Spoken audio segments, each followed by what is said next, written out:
Je m'appelle Marco. J'avais 12 ans quand tout a commencé. J'habitais Sarajevo. Mon père était professeur de philosophie. Ma mère travaillait dans une bibliothèque. On vivait normalement, comme partout ailleurs, en Europe. Une école, un supermarché, un voisin qui fumait trop. Je jouais au foot dans la rue avec mes cousins. On partageait un vieux ballon usé. On riait. On grandissait sans peur. Et puis un jour, on a commencé à regarder les autres comme des étrangers, puis comme des ennemis. Pas parce qu'ils avaient changé, parce qu'on nous avait dit qu'ils étaient dangereux. La guerre ne commence pas par une explosion. Elle commence dans les regards, dans les mots qu'on ne dit plus, dans les silences qu'on n'ose plus briser. La Yougoslavie, c'était une réussite. Un pays mosaïque, riche de culture, de langue, de religion.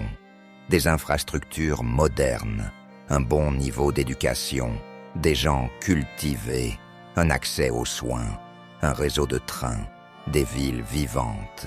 On pensait que ça durerait, que l'époque des conflits était derrière nous. On se croyait européens, on se croyait civilisés, mais sous la surface, le ver était déjà dans le fruit. Ce que personne ne voyait ou ne voulait voir, c'était que les tensions communautaires existaient depuis longtemps. Des vieilles rancunes, transmises de génération en génération. Des mémoires de guerre, des histoires de frontières artificielles et d'injustice. Puis les politiques ont commencé à diviser, chacun pour sa communauté, chacun pour sa langue, sa religion, son drapeau. Les discours ont changé. Les promesses sont devenues des accusations. Les voisins sont devenus des étrangers. Et l'économie s'est dégradée. La peur a grandi. Les alliances ont explosé. Les tensions se sont figées dans les murs. Quand les bombes sont tombées sur Sarajevo, je ne comprenais pas. Ma sœur a crié. Mon grand-père a éteint la télé. Il n'a pas dit un mot. Il n'y avait plus d'eau, plus d'électricité, plus de médicaments. Les supermarchés sont fermés. Les pharmacies ont été pillées. Mon père filtrait l'eau de pluie avec du charbon de bois. Ma mère échangeait des œufs contre des bougies.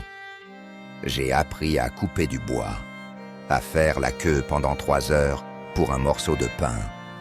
La peur, ce n'était pas les bombes. C'était l'hiver sans chauffage. C'était le vide dans les yeux des adultes.